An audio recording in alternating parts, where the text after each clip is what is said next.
धर्म प्राण आर्यावधरापद, शायद ही कोई जनपद, कोई नगर, कोई गांव ऐसा होगा जहां पवन कुमार हनुमान जी का छोटा सा मंदिर या मूर्ति न हो। अखाड़ों पर जहाँ मूर्ति बनी है वहाँ उसकी मिट्टी की मूर्ति बनाकर पूजा की जाती है। सच तो ये है कि महावीर हनुमान भारत के तन मन एवं प्राण में व्याप्त है और वे सदा ही हमें शक्ति, भक्ति, समर्पण, श्रम, निश्चल, सेवा, त्याग, बलिदान आदि की प्रेरणा देते रहते हैं। परामर्श दर से हनुमान जी का जीवन प्रकाश स्तंभ की भांति हमारे कल्याण मार्ग का निश्चित दिशा निर्देश करता रहता है। श्री सीताराम जी की अनन्य भक्त श्री हनुमान जी अखंड ब्रह्मचर्य का पालन करने वाले एवं शूरता, वीरता, दक्षता, बुद्धिमत्ता आदि गुणों के पुंज है। वज्रांग हनुमान जी अत्यंत शक्ति संपन्न एवं परम पराक्रमी ही तो है ही, परंतु बुद्धिमान, शास्त्रों के पारंगत विद्वान, परम नीतिज्ञ एवं सरलता की मूर्ति। भगवान श्री राम के प्रति उनका समर्पित जीवन अपने प्रभु से पृथक नहीं है रह गया। उनके तन मन प्राण एवं रोम रोम में अवधेश कुमार श्री राम इस प्रकार व्याप्त हो गए हैं कि श्री हनुमान जी का पृथक अस्तित्व ही नहीं रह गया है। वे श्री राम में हो गए हैं। प्रभु में श्री राम जी स्वयं निवेदन किया है, प्रभु देह दृष्टि से तो मैं आपका दास हूँ, जीव रूप से आपका अंश हूँ, तथा परमार्थ दृष्टि से तो मैं आप और मैं एक ही हूँ। ये मेरा निश्चित मत है। श्री हनुमान जी को प्रसन्न होते देर नहीं लगती।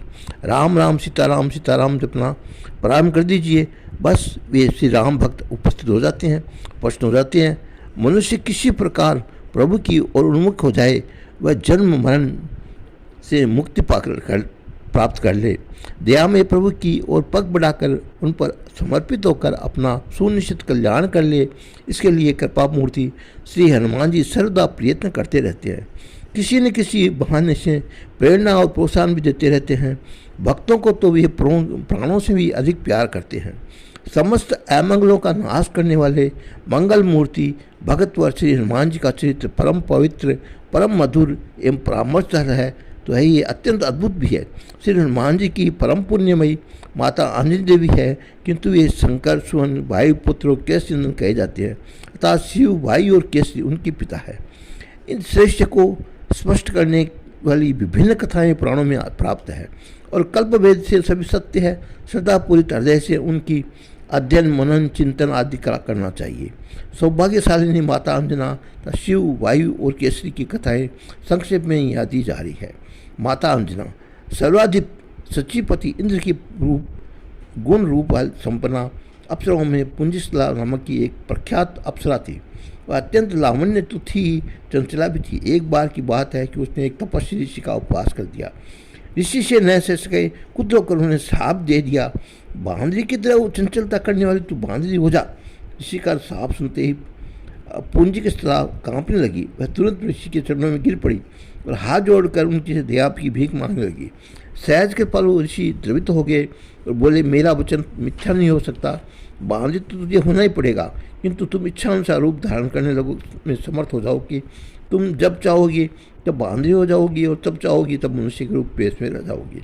उस परम रूपवती अप्सरा पूंजिक स्थल में ऋषि के साथ सांप से कपियों ने वानर मनवशी कुंजर की पुत्री के रूप में जन्म लिया। तो प्रख्यात अनिंदा सुंदरी थी। उसकी रूप की समानता करने वाला धरती पर अन्य कोई स्त्री नहीं थी। उस त्रिलोक के विख्यात सुंदरी कुंजर पुत्री का नाम अंजना था। लावण्यमती अंजना का विवाह वीरवर वानराज केसरी से हुआ। कपिराज केसरी कांचनगिरी सुमेरु पर रहते थे। समस्त सुविधा संपन्न इसी सुंदर पर्वत पर अंजना अपने पतिदेव के साथ सुखपूर्व रहने कर लगी। वीरवर केसरी अपने सुंदर पत्नी अंजना को अत्यधिक प्यार करते थे और अंजना सदा अपने प्राण राज्य पद्देवी के ही अनुरक्त रहती थी। इस प्रकार सुखपूर्वक बहुत दिन बीत गए, पर उनकी कोई संतान नहीं हुई। श्री हनुमान जी की उत्पत्ति के विभिन्न हेतु है। श्री हनुमान जी उत्पत्ति के संबंध में शास्त्र में विभिन्न प्रकार की कथाएं आती है।